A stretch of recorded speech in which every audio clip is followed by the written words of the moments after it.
আমি ফজা পাগলারে নিয়ে এপিসোড বানাইতেছিলাম। ফজা পাগলা যে ভুয়া মুক্তিযোদ্ধা এটার প্রমাণ সহ। কারণ কয়েকদিন আগে নূর বলছিল ফজলুর রহমানের মতো মুক্তিযোদ্ধারা এই দেশটাকে উপহার দিচ্ছেন, তাই এই মুক্তিযোদ্ধাদের বেলুনটা চুপসায় দেওয়া দরকার ছিল। এছাড়াও লতিফ সিদ্দিকীদের দেয়া ৭১ মঞ্চের মাধ্যমে আমি বয়ান ফেরি করার চেষ্টা করেছে, মানে চিপা চাপি যা পাবে তাই দিয়া ঢুকবে আওয়ামী লীগ। আর আজকে হঠাৎ করে নূরকে মারাত্মকভাবে আহত করলো সেনাবাহিনী। হ্যাঁ, সেনাবাহিনী, পুলিশ কিছু দেখা গেছে, কিন্তু পুলিশের তরফ থেকে কোনো নির্দেশনা যায়নি, গেছে সেনাবাহিনীর তরফ থেকে। যদিও ফজা পাগলারে নিয়ে কিছু করি নাই, কিন্তু এই সমস্ত ঘটনা কিন্তু একই সুতায় বাধা। আমি দেখাই দেবো একে একে। আগে দেখি এই হামলায় সেনাবাহিনীর কে কে ছিল। আজকের হামলা হয়েছে লেফটেন্যান্ট কর্নেল রকিব, অধিনায়ক 18 ইস্ট বেঙ্গল, বর্তমানে জেলে থাকা আওয়ামী জেনারেল সালাউদ্দিন মিয়াজির ব্যক্তিগত স্টাফ ছিল, এবং এর সাথে ছিল লেফটেন্যান্ট কর্নেল আফজালুর রহমান। এই দুইজনের সরাসরি নেতৃত্বে এই হামলাটা হয়েছে। আর হামলার মূল হোতা, মানে যার কাছ থেকে পারমিশন এসেছে, সে হচ্ছে 9ম পদাতিক ডিভিশনের জিওসি মেজর জেনারেল আসাদ আর এক আওয়ামী লেসপেন্সার। তার আদেশেই রকিব আর আফজাল হামলাটা করছে। গণ অধিকারের অফিসের ভিতরে ঢুকে আসবাবপত্র ভাঙচুরের পাশাপাশি টয়লেট ভেঙেও নেতাকর্মীদের উপরে হামলা করছে সেনাবাহিনী। নূরকে আইসিইউ নেওয়া হয়েছে। আমি ব্যক্তিগতভাবে খোঁজ নিছি, আঘাত গুরুতর, তবে খারাপ কিছু ঘটবে বলে ডাক্তারদের আশঙ্কা নাই। এবং আইসিইউ আসলে নেওয়া অবস্থার অবনতির জন্য না, বরং অবনতি যেন আরো না হয় তার আগাম ব্যবস্থা হিসেবে এটা করা হয়েছে। আমি সবাইকে আহ্বান করব, নূরের দ্রুত আরোগ্যের জন্য আপনারা সবাই দোয়া করবেন, যেন বেচারার কোনো ধরনের সমস্যা না হয়। নূরকে এমনভাবে পেটানো হয়েছে যা আগে কখনো কোনো রাজনৈতিক দলের প্রধান নেতাকে করা হয়নি, সেটা যত ছোট দলই হোক না কেন। গণ অধিকারের অফিসে কেন হামলা করলো? পেটানোর পরে জুলাই আন্দোলনের পক্ষের একটা রাজনৈতিক দলের অফিসে আর্মির হামলা এই প্রথম। কেন করলো এটা আমরা মিলাই দেখবো। এখন প্রশ্ন হইতেছে যে কেন হইল। বিশেষ করে নূর যখন ওয়াকারের পক্ষে সবসময় দাঁড়াইছে, আর্মির পক্ষে দাঁড়াইছে সবসময়, হাসনাতের সাথে যখন ওয়াকারের সে বিতর্ক হইল না, নূর ওয়াকারের স্পোক্সম্যান হয়ে উঠলো। সে কইল ওয়াকারের ডাকে যায় নাই, ছাত্র নেতারা নিজে নিজেই গেছে। দেখেন ওই সময় নূর কি বলছিল সেটা একটু বলি। মানে আর্মিরে পাম দিয়া নূর বলছিল 5ই আগস্টের অভ্যুত্থানে সেনাপ্রধান ওয়াকারুজ্জামান গুরুত্বপূর্ণ ভূমিকা রাখছিলেন। 90 স্বৈরাচার এরশাদকে যেভাবে তৎকালীন সেনাপ্রধান নুরুদ্দিন খান জানাই দিয়েছিলেন, মিস্টার প্রেসিডেন্ট আপনাকে ক্ষমতা ছাড়তেই হবে। বর্তমান সেনাপ্রধান ওয়াকারুজ্জামানও কিন্তু শেখ হাসিনার আত্মীয় হইয়াও তাকে 4ই আগস্ট জানাই দিয়েছিলেন, প্রধানমন্ত্রী আপনাকে ক্ষমতা ছাড়তে হবে। আর সেনাবাহিনীকে টার্গেট করে এই ধরনের বক্তব্য আসাটা আমি সম্পূর্ণভাবে উদ্দেশ্যমূলক এবং অভিসন্ধিমূলক বলে মনে করি। এই গণ অভ্যুত্থানে সেনাবাহিনীর বড় একটা ভূমিকা ছিল, যা ভুলে গেলে চলবে না। সেনাবাহিনীর দিছে ওরে শান্টিং, এখনো এটা শান্টিং ভুলে গেলে এখন হয়। আর ভিডিও দেখি, শুনেন। সেনাবাহিনী এই ছাত্র জনতার গণ অভ্যুত্থানের শুরু থেকেই আমাদের সাথে ছিল এবং তাদের ছাত্র জনতার পাশে এসে দাঁড়ানোর ফলেই এই আন্দোলন চূড়ান্ত রূপ পেয়েছে। এবং দেশপ্রেমিক সামরিক বাহিনীকে সেজন্য আমরা ধন্যবাদ জানাই। আমরা যে একটা নতুন রাষ্ট্র, নতুন রাজনৈতিক ব্যবস্থা গড়ে তুলতে চাই, সেখানে সামরিক বাহিনী, প্রশাসন, ছাত্র জনতা সকলের অংশগ্রহণ প্রয়োজন। সেখানে সামরিক বাহিনী কিংবা প্রশাসনের মধ্যে এই ধরনের বিশৃঙ্খলা তৈরি করে উস্কানি দিয়ে এটা করা সম্ভব নয়। যারা এগুলো করছে এর পেছনে কারণগুলো খতিয়ে দেখা দরকার। এমনকি এই ম্যাট খাওয়ার আগে, এই কিছুক্ষণ আগে, ম্যাট খাওয়ার কিছুক্ষণ আগে নূর কি বলছিল সেটা দেখি। আমাদের ভিডিও বানায় রাজনীতি খাইয়ে দেবে, এত আম্মকের দল তারা ভিডিও বানায় আমাদের রাজনীতি খাইয়ে দেবে। আমাদের রাজনীতি এত সস্তা? হ্যাঁ, মির্জা ফখরুল সাহেবকে বানায় ভারতের দালাল, আমির খসরু মাহমুদ চৌধুরীকে বানায় ভারতের দালাল, রুমিন ফারহানাকে নিয়ে ভিডিও বানায়, সালাউদ্দিন সাহেবকে নিয়ে ভিডিও বানায়, জামাতের নায়েব আমির তাহের সাহেবকে নিয়ে ভিডিও বানায়, আমাদেরকে নিয়ে বানায়। তাহলে এই দেশে আর রইলটাকে বাকি? তাহলে তাদের রাজনৈতিক এজেন্ডাটা কি? এই দুষ্ট লোকগুলো সূক্ষ্মভাবে মানুষকে বিভ্রান্ত করছে, মানুষের ব্রেন ওয়াশ করার চেষ্টা করছে। তারা অলিয়া উলিয়া দেখবেন মাঝে মাঝে ইসলামী লাইনে দু একটা কথা বলে, দু একজন হুজুর মাদ্রাসার ছাত্রদের পক্ষে ফেসবুকে স্ট্যাটাস দেয় তাদের ফেসবুক রিচটা, ভিউটা ঠিক রাখার জন্য। তারপরে ওই ভিডিও বানিয়ে সেদিন নাকি শুনেছি ওয়ালটনের কাছে পাঠিয়েছে। এই যে নতুন আরেকটা টাউট দোকান খুলেছে বাংলা এডিশন নামে, সে চালায় নিউ ইয়র্কে উবার, সে এখানে 1.5 কোটি টাকা খরচ করে আপনার লা মেরিডিয়ান হোটেল, লা মেরিডিয়ান 5 স্টারে বাংলা এডিশন নামে ধান্দাবাজির নতুন দোকান খুলেছে। ছাত্র পার্টিকে কিন্তু এখন পর্যন্ত নিষিদ্ধ করা ওইভাবে যায় নাই। কিছুক্ষণ আগে বন্দুকলা গাড়ি দেখেছেন না, এখান থেকে টহল দিয়ে গেছে, তারা ভেবেছে আপনারা যদি জাতীয় পার্টির কার্যালয়ের দিকে যাত্রা শুরু করেন সেই জন্য বন্দুকওয়ালারা একটা টহল দিয়ে গেছে।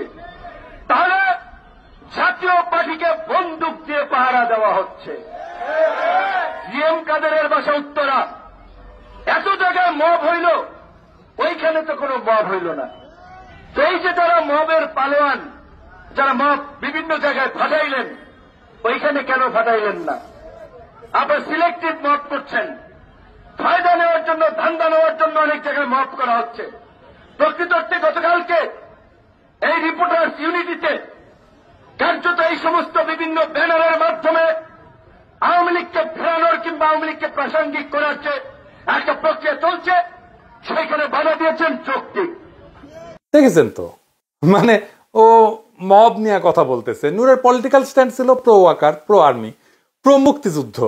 কয়েকদিন আগে প্রফেসর ইউনূসের সরকারকে ব্যাকল সরকার বলছে। দেখেন এই এক বছরে এটা কি বলবেন? ব্যাকল সরকার বলবেন না আহম্মক সরকার বলবেন? এক বছরে কোন জায়গায় নির্বাচিত প্রতিনিধি নেই। ইউনূসের কার্যালয়ে ঘেরায়ের হুঁশিয়ারি দিছিল নূর। ভাঙচুর ভাওতাবাজি বাদ দিবেন। ডিসেম্বরের মধ্যে আহত পরিবারকে 8 লক্ষ টাকা এবং নিহত পরিবারকে 1 কোটি টাকা করে আপনারা যদি সহায়তা দিতে ব্যর্থ হন, জানুয়ারিতে আমরা প্রধান উপদেষ্টার কার্যালয় ঘেরাও করব। তার মানে গণ অভ্যুত্থানের যে সরকার, সেটার বিরুদ্ধে আর্মির পক্ষে নূরের সবসময় অবস্থান ছিল, যেটা ইন্ডিয়া এবং আওয়ামী লীগের একটা কাঙ্ক্ষিত অবস্থান। এই সরকারকে মেরুদণ্ডহীন এবং দুর্বল বলছে 11 মাসে নাকি তারা, মানে প্রেসিডেন্ট সরকার স্বপ্নকে দুঃস্বপ্নে পরিণত করছে। ডক্টর ইউনূসকে নিয়ে আমরা অনেক আশাবাদী হয়েছিলাম, অনেক স্বপ্ন দেখেছিলাম এবং স্বপ্নের বাংলাদেশ বিনির্মাণ করতে চেয়েছিলাম, কিন্তু 11 মাসে আমাদের স্বপ্ন দুঃস্বপ্নে পরিণত হয়েছে। এই কথা আরো 6 মাস আগেও বলছে, যখন মাত্র 5 মাস হয়েছে সরকারের ক্ষমতা নেওয়ার। দেখেন, শুনেন। 5 মাসেও সরকার এখন পর্যন্ত বিভিন্ন পরিস্থিতির নিয়ন্ত্রণে খুব দক্ষতার পরিচয় দিতে পারে নাই। আবার বলতেছে লেজে গবরে করে ফেলছে 10 মাসে। মানে সে বলতেই আছে, সে 5 মাস পর থেকে এই সমস্ত আলাপ দিতেই আছে। এমনকি এই সরকারকে পুনর্গঠনের দাবি জানাইছে নূর। বলছে যে এই অন্তর্বর্তীকালীন সরকার মানুষের আকাঙ্ক্ষা অনুযায়ী কাজ করতেছে না, বেশি অক্ষম হইলে ক্ষমতা ছেড়ে দিতেও বলছে। শোনেন, ডক্টর মোহাম্মদ ইউনূসকে বলবো, আপনি যদি কোনো সমস্যা বোধ করেন, আপনি যদি রাষ্ট্র পরিচালনায় কোনো চ্যালেঞ্জ বোধ করেন, সমস্ত রাজনৈতিক দলের শীর্ষ নেতৃবৃন্দকে আপনি ডাকেন, তাদের সাথে খোলামেলা আলোচনা করেন। আজকে আমরা সমস্ত রাজনৈতিক দল যদি এই সরকারকে সাপোর্ট না করি, সরকার টিকতে পারবে না। এমনকি এটাও বলছে অন্তর্বর্তী সরকারের ক্ষমতা হস্তান্তর শান্তিপূর্ণ হবে কিনা সেটা তার সন্দেহ আছে। তার মানে এরা মাইর খাবে। দেখলেন তো, মাইর খাওয়ার আগেও কথা বলছে মব নিয়ে, যে জিএম কাদেরের বাসার সামনে কেন মব হইল না। আবার শোনান এডিটর সাহেব। জাতীয় পার্টিকে কিন্তু এখন পর্যন্ত নিষিদ্ধ করা ওইভাবে যায় নাই। কিছুক্ষণ আগে বন্দুকওয়ালা গাড়ি দেখেছেন না, এখান থেকে টহল দিয়ে গেছে। তারা ভেবেছে আপনারা যদি জাতীয় পার্টির কার্যালয়ের দিকে যাত্রা শুরু করেন সেই জন্য বন্দুকওয়ালারা একটা টহল দিয়ে গেছে। তাহলে জাতীয় পার্টিকে বন্দুক দিয়ে পাহারা দেওয়া হচ্ছে। জিএম কাদেরের বাসা উত্তরা, এত জায়গায় মব হইল, ওইখানে তো কোনো মব হইল না। তো এই যে তারা মবের পালোয়ান, যারা মব বিভিন্ন জায়গায় ফাটাইলেন, ওইখানে কেন ফাটাইলেন না? আবার সিলেক্টিভ মব করছেন, ফায়দা নেওয়ার জন্য, ধান্দা নেওয়ার জন্য অনেক জায়গায় মব করা হচ্ছে। হাসিনার 2024-এর নির্বাচনের আগে এই নূর কিন্তু জাতীয় পার্টির অফিসে গিয়ে মিটিং করছে জাতীয় পার্টির সাথে। জি, কিন্তু কেন নূর জাতীয় পার্টি নিয়ে বিশেষ করে সোচ্চার হয়ে উঠলো, এটার কোনো ব্যাখ্যা কিন্তু আমি খুঁজে পাই নাই। একটা কারণ হইতেই পারে ব্যক্তিগতভাবে ওর সাথে কোনো সমস্যা আছে। আরেকটা কারণ হইতে পারে জাতীয় পার্টির নেতারা পয়সাওয়ালা মানুষ, তাদের সাথে টাকা পয়সার আবার কোনো লেনদেনের ব্যাপার আছে কিনা সেটা আমি জানি না। তো জাতীয় পার্টির সাথে দৃশ্যমান সমস্যা শুরু হয় 2024-এর নভেম্বরে রংপুর থেকে। নূরের পার্টির বিভিন্ন জায়গায় জাতীয় পার্টির অফিসে হামলা কিন্তু করছে নূরের দলের লোকেরাই। এইবার আসেন আমরা কয়েকটা ঘটনা মিলাই দেখি, হয়তো কিছু সূত্র আমরা পাবো। আসিফ নজরুল এই হামলার নিন্দা জানাইছে, প্রেস সচিব বলছে ন্যাক্কারজনক হামলা। তার মানে এইটা সরকারের ইচ্ছায় হয় নাই, সরকার জানেই না যে এমন একটা ঘটনা ঘটতে যাচ্ছে। এটা করছে ওয়াকার নিজে। ওয়াকার যেটা করবে এই পরিকল্পনাটা কি আর কাউকে জানাইছে? আমার অনুমান ওয়াকার এটা জামাত আর বিএনপিকে জানাইছে। কারণ জামাত আর বিএনপির বিবৃতিতে আর্মির কথাটা নাই। কেন নাই? তারেক রহমান মবের কথা বলছে এমন ভাবে যেন মব করতে গেছে নূরেরা। আর তারেক রহমানের ইংরেজিতে লেখা স্ট্যাটাসের বাংলা হইতেছে, আমি পড়ে শুনাইতেছি, বাংলা করে শুনাইতেছি। বিএনপি নুরুল হক নূরের উপরে হামলা এবং কাকরাইলে ঘটে যাওয়া সহিংস ঘটনার তীব্র নিন্দা জানাচ্ছে। কি কি ঘটছে সেটা কিন্তু বললো না। দেখছেন, আমরা গণতান্ত্রিক উত্তরণের একটা অত্যন্ত সূক্ষ্ম সময় রয়েছি, যার প্রথম ধাপ হলো জাতীয় নির্বাচন। সম্মিলিতভাবে আমাদের নিশ্চিত করতে হবে যেন আজকের মতো অস্থিতিশীল পরিস্থিতি ছড়িয়ে না পড়ে এবং আমাদেরকে গণতন্ত্রের পথ থেকে বিচ্যুত না করে।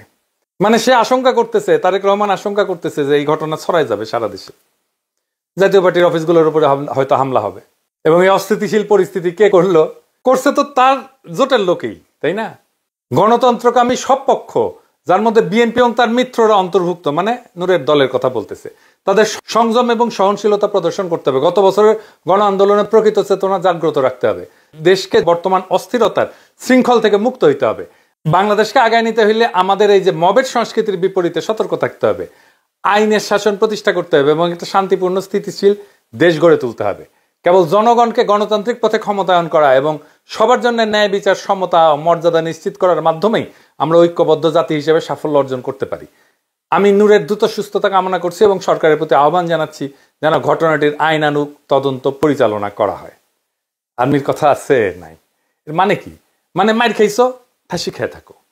জামাতও তাই, বলে নাই কে মারছে। দেখেন, অত্যন্ত দুঃখজনক হইলে সত্য যে আর্মির ভূমিকা ইচ্ছা করে এড়ায় যাওয়া হয়েছে। ভাসুর হয়তো আর্মি, তাই তার নাম মুখে আনে নাই। তবে জুলাইয়ের তারুণ্য এই বিপদটাকে সঠিকভাবে উপলব্ধি করতে পারছে। এই ইস্যুতে একযোগে কথা বলছে। ওয়াকার আসলে আজকে টেস্ট করছে আমাদের হ্যাডম কতটুকু। সে রিফাইন্ড আওয়ামী লীগ আনতে যদি না পারে, তাহলে জাপাকে দিয়েই সে তার কাজটা করবে। ঢাকা বিশ্ববিদ্যালয়ের ছাত্ররা এনসিপি তাৎক্ষণিক মিছিল বের করছে, রাজপথে আসছে, তাদেরকে অভিনন্দন জানাই। খুবই গুরুত্বপূর্ণ রাজনৈতিক কাজ তারা করছে। এবার দেখেন, একটা খুব ইন্টারেস্টিং জিনিস দেখাই। এইখানে বুঝে যাবেন যে কারা এর পিছনে। পন্দের আলোর নিউজ, খুব ইন্টারেস্টিং। ঘটনা ঘটছে সন্ধ্যায়। গণ অধিকার পরিষদের নেতা নুরুল হক নূরকে গুরুতর আহত করা হয়েছে। ভিডিও ছড়ায় পড়ছে সোশ্যাল মিডিয়ায়। আর প্রথম আলো রাত 11:09 রিপোর্টে নূরের নাম পর্যন্ত নাই। এইটা সে টাইমটা দেখায় দেন।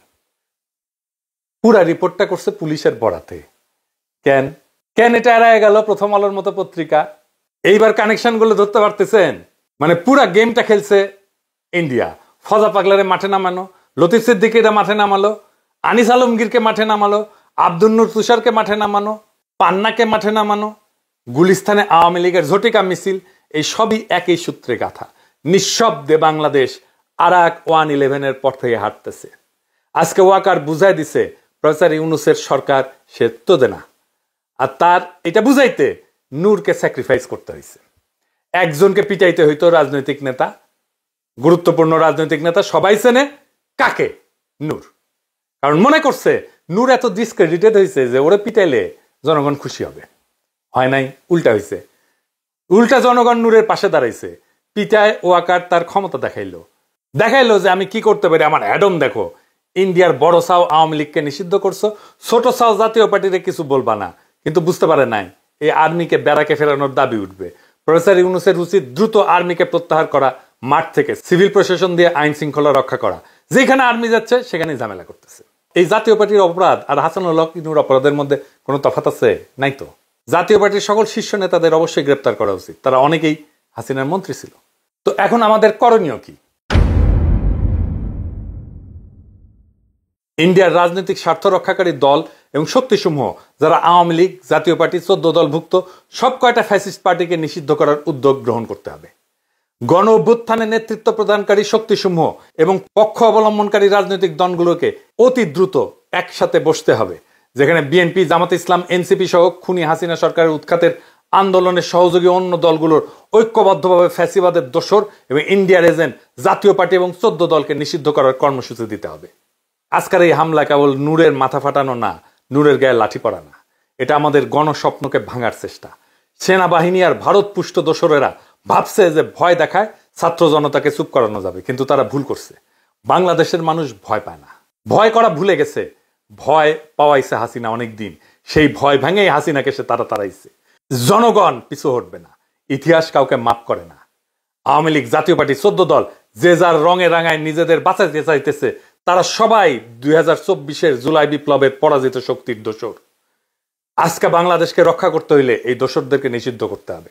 সেনারা ব্যারাকে ফিরুক, আইন শৃঙ্খলা রক্ষা করবে জনগণের সরকার, সিভিল প্রশাসন জনগণের প্রশাসন। আমরা চাই ভারতের দালালি থেকে মুক্ত একটা স্বাধীন রাষ্ট্র, আত্মমর্যাদাশীল রাষ্ট্র। আজকে সকল গণতন্ত্রকামী শক্তিকে এক টেবিলে বসতে হবে। বিএনপি, জামাত, এনসিপি, ছাত্র সমাজ সবাই মিলে ঘোষণা দিতে হবে, আমরা ফ্যাসিবাদের শেষ চিহ্ন মুছে দেব। ফ্যাসিবাদের সহচর সকল রাজনৈতিক শক্তিকে আমরা বাংলাদেশের রাজনীতি করতে দেব না। আমরা ভারতের দালালি ভাঙবো। আমরা বাংলাদেশের ভবিষ্যৎ নতুন করে লিখব। যত আঘাত আসুক, যত ষড়যন্ত্র হোক, ইতিহাসের চাকা আর পেছনে ঘুরবে না। ইনকিলাব জিন্দাবাদ।